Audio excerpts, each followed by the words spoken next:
siku hii ya leo tumefanya msako wa mafuta ambayo inauzwa kiharamu kutoka nchi ya Somalia. Mafuta haya hapo awali yalikuwa kiuzwa pande ya Hagaldera, but sasa hii yameweza kufika katika mji wa Garissa.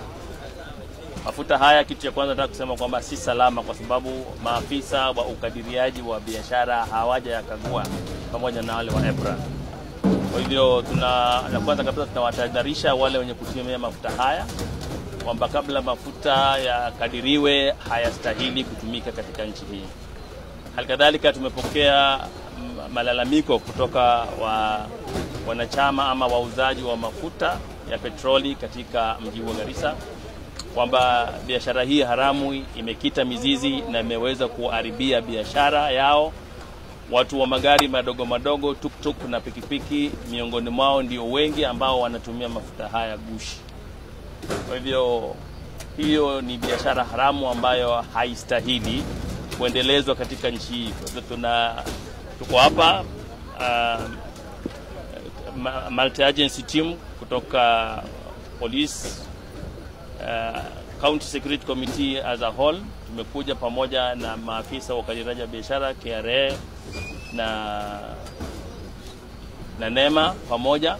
Tumeshirikiana katika zoezi hili zima. Tumetembelea sehemu takriban 2 ambazo zote tumepata mitungi ambayo ilikuwa inabeba bidhaa hii ya mafuta yameshauzwa kwa wenye magari. Katika kituo kimoja pia tumepata magari mengi sana yakiwa yanasubiri mafuta hayo yaletwe ili waweze kununua kwa bei rahisi. Mafuta haya yanauzwa kwa bei ya chini sana kwa sababu kule yanatoka hajalipiwa ushuru. Na ni biashara ambayo tunaikemea vikali. Ni biashara ambayo haitaruhusiwa kamwe kuendelea katika nchi hii.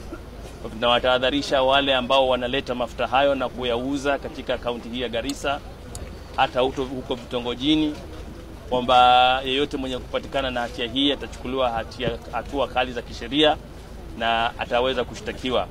Na wale wenye magari pia ambao wanatumia bidhaa hii wajue kwamba kama bidhaa haijakadiriwa huenda ikawa ina madhara kwa magari yao, pikipiki ama tuktuk zao. Huenda ikasababisha engine knock na kuhatarisha maisha ya wale abiria wanaobebwa pia. Halikadhalika mafuta haya yanauzwa kiolela katika maboma yanayoishi watu.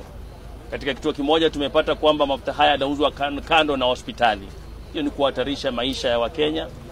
Mafuta yanastahili kuuzwa katika petrol station peke yake. Kwa hivyo kama kuna mtu ana haja na kufanya biashara mafuta, anaruhusiwa kujenga petrol station mahala inastahili ili waweze kuendeleza biashara hiyo.